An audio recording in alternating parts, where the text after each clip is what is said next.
Rasul berpesan kepada sahabatnya dengan 3 pesanan. Apa pesanan Rasul? Yang pertama, afsus salam, tebarkan salam. Karena Allah mewajibkan kepada kita 2, hablum minallah dan hablum minan nas. Hablum minallah, hubungan kita dengan Allah Subhanahu wa taala, puasa, zakat, haji, dan juga ibadah sunat lainnya. Tetapi yakin dan percaya, kita ada kewajiban yang kedua, hablum minan nas. Hana je tahu dek tidro, bekna rencana mati kedro, tanam kedro, hana. Segala amal ibadah kita di atas permukaan dunia ini hanya untuk Allah. Itu hablum minallah. Sedangkan hablum minanas yang kita kerjakan dalam hidup ini, kita membutuhkan teman, membutuhkan saudara. Walaupun kadang saudara rohani kita jauh, tetapi kita memiliki saudara jasmani. Afsus salam, tebarkan salam kepada siapapun saudara yang seiman, seagama, seyakinan. Yang kedua apa? At-ta'amu ta'am, berilah makan. Ini bulan puasa, bulan mulia, bulan yang yang mana seluruh amal ibadah sedekah yang diberikan oleh setiap manusia akan dilipat gandakan pahala oleh Allah Subhanahu wa taala sampai 700 kali lipatan. Yang mana di bulan ini anak-anak yatim, fakir dan miskin sangat memerlukan uluran tangan daripada kita. Hari ini kita yang telah diberikan rezeki oleh Allah Subhanahu wa taala tanpa kita sadari, karena kita lahir ke dunia ini tidak membawa apa-apa. Lahir tanya anak kami sapu, bedaan kami belanja mubajir dan tabak. Semua lahir manusia dengan fitrah. Semua manusia lahir ke dunia dengan tangan tergenggam. Aci nejak bak bidan, aci nejak rumah sakit. Boh yang lahir secara normal maupun operasi mandum jaruh nemit menggenggam. Kenapa? Keluar sebuah istilah ataupun sebuah pelajaran. Setiap manusia yang lahir memiliki cita-cita. Tiap manusia yang lahir udonya rasa-rasanya ingin memegang dunia ini. Himmatur rijal wa tasqutul jibal. Santang gunung-gunungnya berjika tanya mendum. Itulah nafsu yang diberikan oleh Allah Subhanahu wa taala. Namun pada saat kita kembali kepada Allah Subhanahu wa taala, boleh kita melihat semua manusia akan melepaskan tangannya. Ternyata dunia ini yang selama ini saya kejar-kejar, dunia ini yang siang malam saya lupa beribadah kepada Allah, lupa berkomunikasi dengan Allah, ternyata dunia ini hanya sementara. Ad-dunya mazra'atul akhirah. Dunia tempat bercocok tanam. Dunia tak ubahnya sebuah terminal. Sehebat apapun terminal bandara dibuat oleh manusia, tidak ada satu manusia pun yang mau tinggal terminal tersebut. Tidak ada. Kenapa? Karena ada sebuah harapan keluarga yang kita tinggalkan. Semua kita ingin pulang kampung. Yang dilarang mudik, Pak. Mudik haibi, pulang kampung juga. Yang kau sabalon, elon lo kutip daripada berita, Pak. Yang dilarang mudik pulang kampung itu boleh. Yang menjadi pertanyaan sekarang, kita akan pulang kampung ke mana? Bukan pulang kampung ke tempat saudara, kita akan pulang kampung ke alam barzah sembari kita dibangkitkan di hari yaumil qiyamah. Maka kita hidup 2 kali, mati sekali, Pak. Uronyo yang hidup, kita akan meninggal. Kita akan transit di alam barzah Allah Subhanahu wa taala, dan di alam barzah kita akan dihidupkan kembali untuk mempertanggungjawabkan amal-amaliyah kita. Selama kita hidup di atas permukaan dunia ini dan dibangkitkan kita di yaumil qiyamah, akan mempertanggungjawabkan amaliyah kita kepada Allah Subhanahu wa taala. Maka orang yang telah meninggal, orang yang truk nyawang bak garah-garah, Pak, dia ingin hidup lagi. Cuma kita enggak tahu.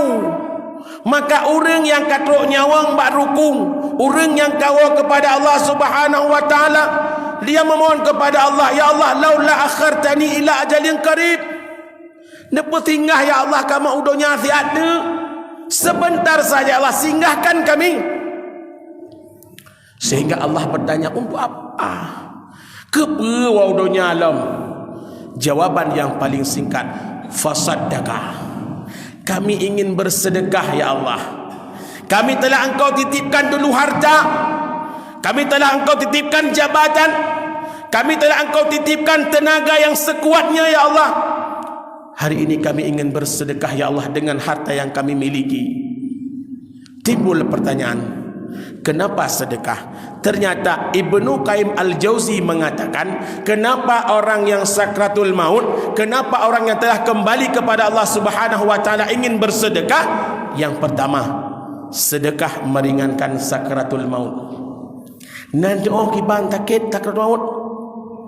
Di saat malaikatul maut ingin menjemput ruh Rasulullah, pada saat Rasulullah sebelum wafat, hanya satu manusia yang tahu kapan dia wafat adalah Rasulullah, karena sebelum malaikatul maut datang, Jibril sudah memberitahukan. Sehingga Rasulullah di rumah dalam keadaan sakit, truk sidra manusia berbaju putih, Assalamualaikum, tubit Fatimah Zahra, Waalaikumsalam. Rasulullah sakit, get tolong pegah ba Rasulullah nalun tuan di, saya menunggu di luar. Hingga Fatimah datang, ya Rasulullah, ada seorang manusia besar, gagap, panjang, berbaju putih, dan orang itu tidak pernah saya lihat sebelumnya ya Rasulullah.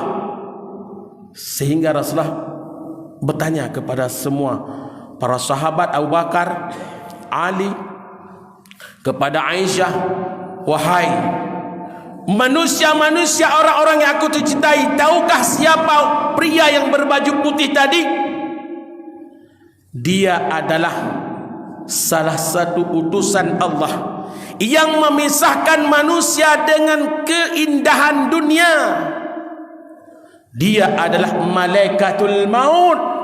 Maka mandumban As-Surmuh Rasulullah menangis. Mereka mengatakan bahwa waktu Rasulullah di dunia ini tidak akan lama lagi. Sehingga dipersilahkan masuk. Muhammad, sudah siapkah engkau? Hari ini seluruh pintu syurga dibuka oleh Allah Subhanahu wa taala untuk menyambut kedatangan ruh yang paling mulia. Siap. Sehingga pelan demi pelan ketarik nyawa. Maka yang paling pun lebih dia waki tengku. Aki lebih menyonyawa kan ale lagi langkolkah dia. Dan yang paling lama dingin dan akan selalu panas sampai 2 jam ulai. 3 gon njak baru meninggal. Baik dia jauh deh. Mio dia jauh deh nak ingat mati. Karena untuk ingat akan kematian 2 buah tempat, Pak. Kuburan ke rumah sakit. Yang tinggal dengan mati, anda terkalu kata cara oksigen kena babah kata oh sangat nak trip le ilung lagi yang itu. Dia apa kuburan takalan berjuta manusia, ribuan manusia tidur di sana. Yang di samping sininya suami, di sebelah kanannya istri. Apakah pernah mereka berkomunikasi? Truk malaikat dia yang balakau. Hai bapak urujih napeng hino dari pane pengen honba. Hanji ke seorang yang samping. Tetap yang laki-laki. Di saat ditanya kepada istri, selama hidup kamu tidak ibadah membuka aurat. Hanji ke pegahan lagi wilakau ilung hana. Karena di sana akan kita pertanggungjawabkan nafsi. Kita di hadapan Allah Subhanahu wa taala. Tidak ada yang kekal semua ini. Sehingga perlahan demi perlahan ruh Rasulullah keluar. Truk bak rukung nyo Nabi pak. Truk bak rukung nyawang Nabi kun sakit dia tak. Ya malaikatul maut, apakah begini sakitnya sakratul maut lagi nyo? Wahai Rasulullah, nyo 70 ke kalung peringan. hingga Rasul menangis. Kan geklik ke dong Nabi. Dia bukan menangisi sakitnya sakratul maut, tapi dia menangisi di saat kata malaikatul maut, ya Rasul, nyok 70 ke kandung peringan. Menyokan 70 ke keperingan, tanya tak, panca-panca dalam ruangan Pak. Sehingga di saat nyawa Rasul sampai kepada gargarah, Rasul dema-dema, ya Allah, timpakan seluruh sakit sakratul maut umatku kepadaku. Kerana aglakan tu ambil kelakar kata ni nyo anak-anak long permoh-permoh long melintas colong Allah nak peringan ni perut balung sega mentang.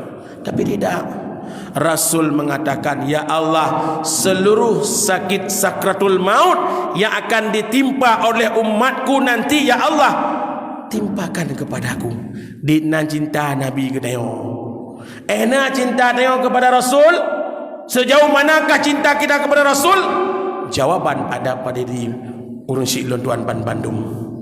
Apa kita telah melaksanakan sesuai dengan perintah Rasul?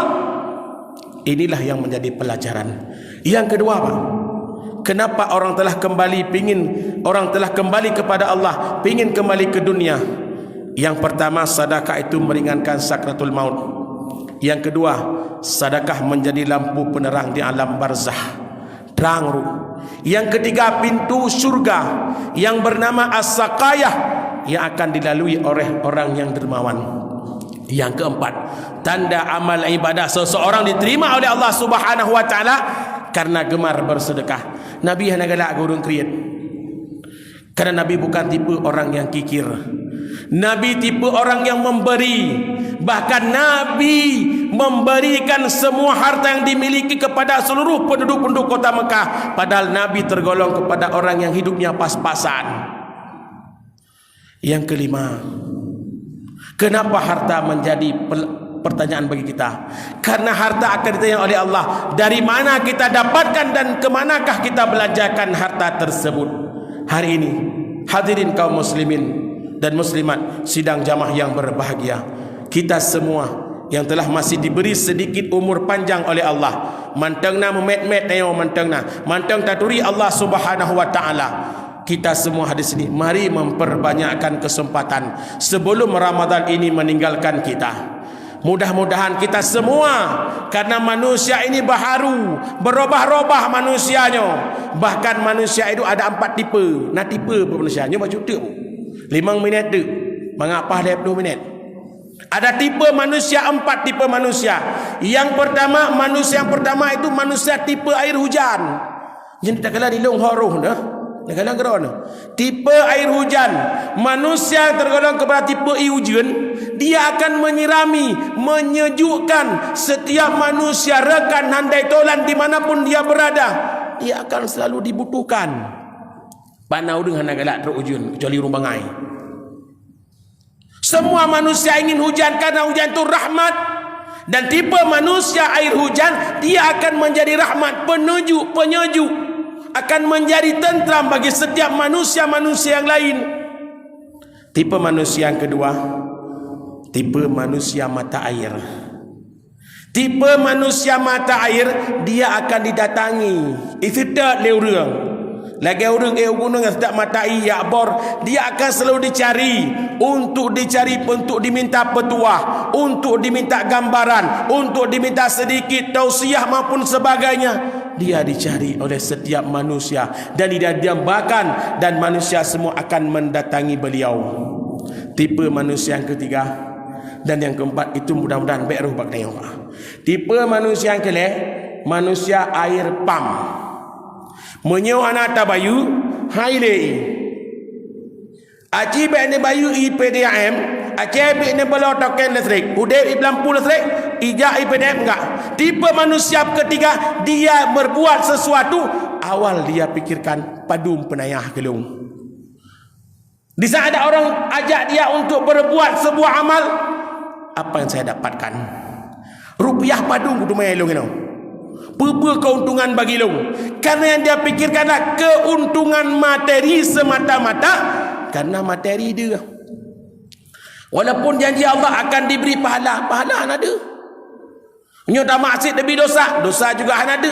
tapi rupiah nomor rupiah ada orang hana jai gula ke danda ba aci jo peng ba orang hana jai gula aci jo peng ba orang idiot menyopeng itu di wajib mentang sembahyang hana silah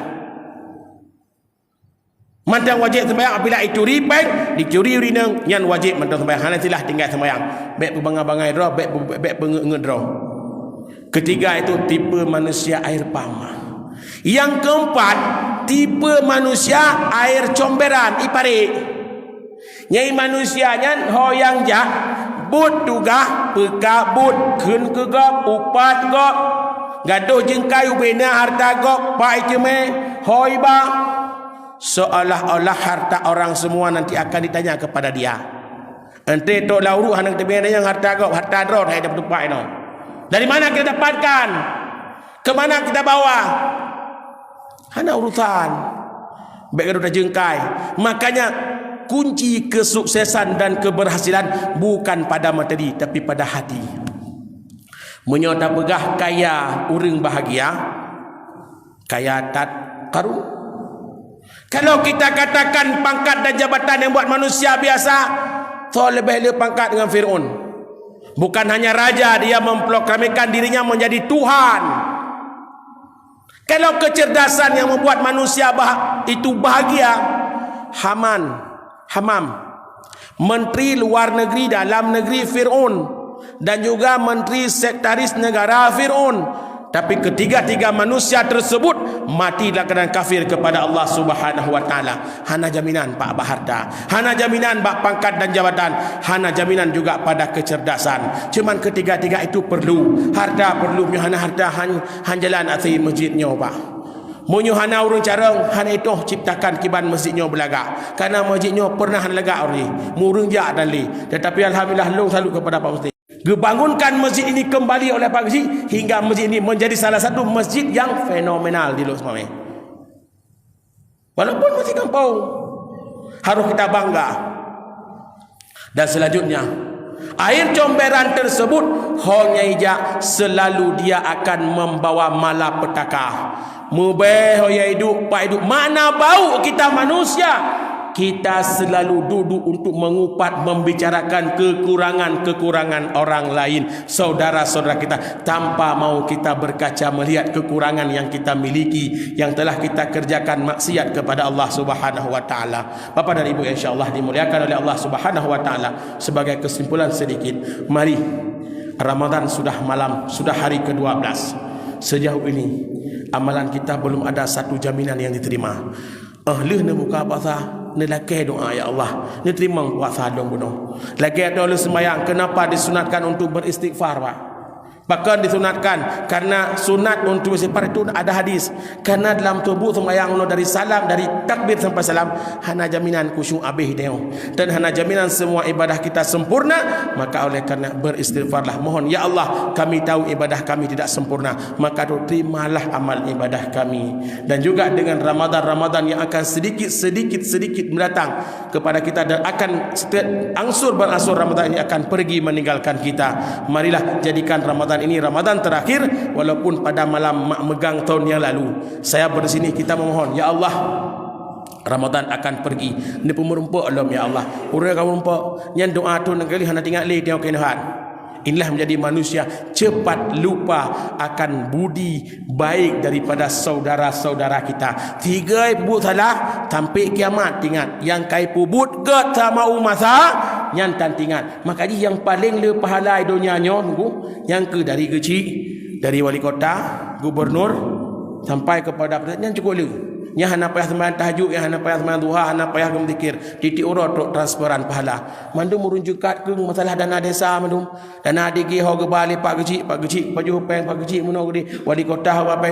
Kita langsung menjadi hamba yang muflis karena selalu kita menghujat, mengupat orang lain, dan dosa yang kita kerjakan menyogolong tajak baurnya dekai maaf hang gemah oleh Allah Subhanahu wa taala. Dosa dengan Allah mudah gemah, tapi dosa dengan sama manusia datanglah kepada manusia tersebut, carilah kemaafan kepada manusia yang pernah kita zalimi. Hadanallahu wa iyyakum ajma'in. Assalamualaikum warahmatullahi wabarakatuh.